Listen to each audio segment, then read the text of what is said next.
de Damien. Qu'est-ce qu'il veut notre champion? Salut Victor. Bon, comme tu vois, je suis déjà sur le vélo. Du coup, aujourd'hui, je te mets au défi de nous réaliser un petit cocktail à base de vin. Voilà, à toi de jouer. Salut. Écoute Damien, message bien reçu, cocktail challenge accepté. Pour ta recette à base de vin, laisse-moi te préparer les ingrédients qu'il te faut, je reviens de suite. Ouh, ça décoiffe la téléportation. Alors, Damien, pour ton cocktail à base de vin, il te faut du vin. Ça, il t'en reste à la maison, du blanc, du rouge, du rosé, peu importe. Mais en même temps, toi qui es champion et qui dois continuer à t'entraîner, pour nous faire rêver sur les routes bientôt, quand on pourra te retrouver sur la route, eh bien, je vais te réaliser un cocktail sans alcool, mais sans alcool à base de vin. Tu es en train de te dire, mais il est complètement fou, Victor. En fait, on va te réaliser, je vais faire ce qu'on appelle un mocktail. Le mocktail, c'est un cocktail sans alcool, mais qui a autant d'intensité qu'un cocktail avec alcool. Et tu peux le boire sans modération. C'est ça qui est intéressant avec le mocktail, parce que tu ne vas pas te sentir un peu triste. Tu ne vas pas te dire, ah oui, mais en fait, compte, c'est un jus de fruits, c'est un jus, c'est quelque chose. Non, tu vas vraiment avoir la sensation du vin rouge, mais en fait, tu n'auras pas d'alcool. Je te propose de découvrir la recette tout de suite. Il te faut du vin, blanc, rouge, rosé, un fond de bouteille, peu importe.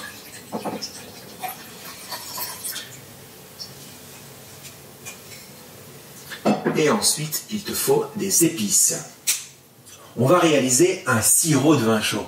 Alors, t'imagines à la montagne, l'hiver, quand là, tu as le droit de boire un peu d'alcool, tu as ce vin chaud. Le vin chaud, c'est du vin avec un peu d'orange et ensuite des épices. Les épices, tu mets vraiment ce que tu veux. Maintenant que toi, tu as du bon café à la maison, et oui, tu peux mettre quelques grains. Café, orange, ça se marie toujours très bien. Un peu de poivre pour donner de la puissance.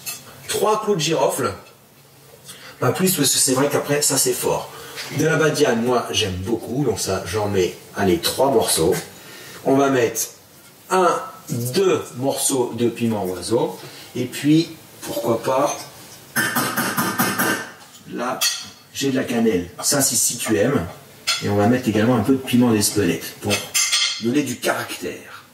Et si tu utilises un vin blanc ou un vin rosé, eh ben tu peux rajouter un peu de thé noir fumé, c'est ce qui va te donner un peu les notes boisées du vin. Ça peut être hyper intéressant. Et là, tu vois, tu mélanges, tu fais chauffer sur le feu pour laisser infuser les épices et les parfums comme ça, tu vois. Ça sent super bon. Donc là tu mélanges et là, en fait quand tu as obtenu ton vin chaud. Maintenant, comme on a dit tout à l'heure, pour toi, pas d'alcool. Donc là on va flamber pour faire disparaître tout l'alcool. Et donc c'est simple, quand la flamme s'arrête, faut surtout pas la couvrir, mais quand la flamme va s'arrêter, eh bien ça veut dire que tout l'alcool aura disparu de la casserole. Maintenant, là tu as ton vin chaud, tu vas filtrer ton vin chaud. Bien sûr, tu goûtes, tu bois, si ça te plaît. Si tu veux rajouter un peu de citron, un peu d'épices comme on a eu tout à l'heure, ça tu es libre. Il n'y a pas de recette particulière parce que ça va dépendre du vin que tu vas utiliser pour faire ta recette. Lorsque tu as filtré ton vin chaud parfumé aux épices, eh bien, tu vas le remettre dans ta casserole et là, on va réaliser un sirop, c'est-à-dire un sirop de vin chaud. Tu peux noter une recette pour pouvoir faire tous tes sirops à la maison en fonction des ingrédients de la saison que tu aimes ou que tu as dans ton frigo. 1 litre d'eau, parfumée à ce que tu veux, donc du thé, de la verveine, de la menthe, des framboises. Tu te fais une eau infusée avec un parfum qui te plaît. Tu filtres et ensuite tu ajoutes 1 kg 350 g de sucre. Tu refais chauffer pour bien que tout se mélange et dès que ça arrive à ébullition, tu coupes le feu et tu laisses refroidir à température ambiante. Et quand ton sirop parfumé il est réalisé, il est froid, tu peux le mettre en bouteille. Et donc là, notre sirop de vin chaud, une fois que ça a été filtré, remis dans la casserole, ajouté le sucre, je reporte à l'ébullition, je coupe le feu, je laisse refroidir à température ambiante, ça te donne ça. Et là, tu as ton sirop de vin chaud avec lequel tu vas pouvoir réaliser ton mocktail hyper intéressant.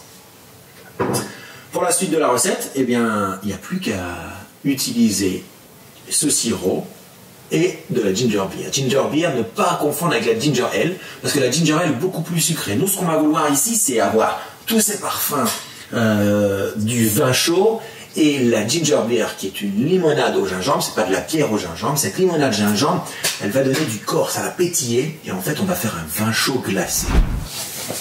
Une autre astuce, Damien, pour ton cocktail à la maison, tu places ton verre au congélateur. Ça te permet vraiment d'avoir un cocktail qui est bien froid.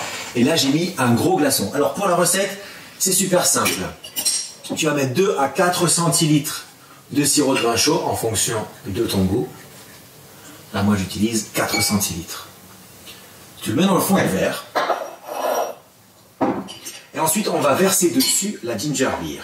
Et là, j'ai 200 millilitres. Délicatement sur le glaçon. Pourquoi délicatement? Ça va te permettre d'avoir un joli dégradé pour la présentation. C'est pas compliqué, tu vois.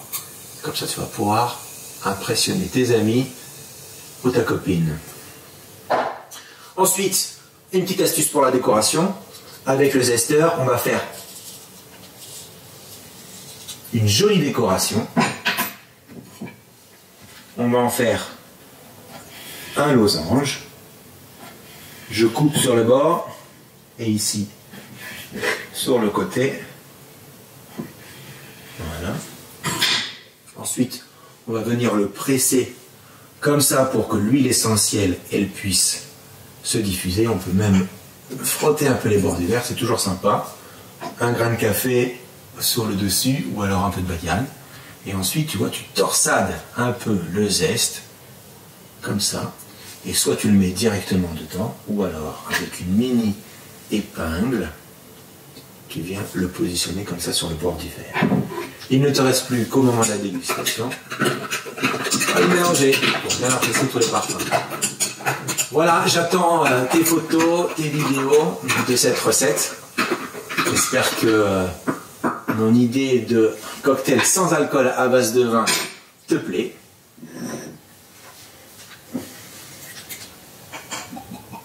Bon, on peut toujours ajouter une petite goutte d'alcool. Ça, c'est pour moi. Avec un peu de calvados. Et ça, mon champion, c'est pour toi. Allez, à bientôt, fais-nous rêver.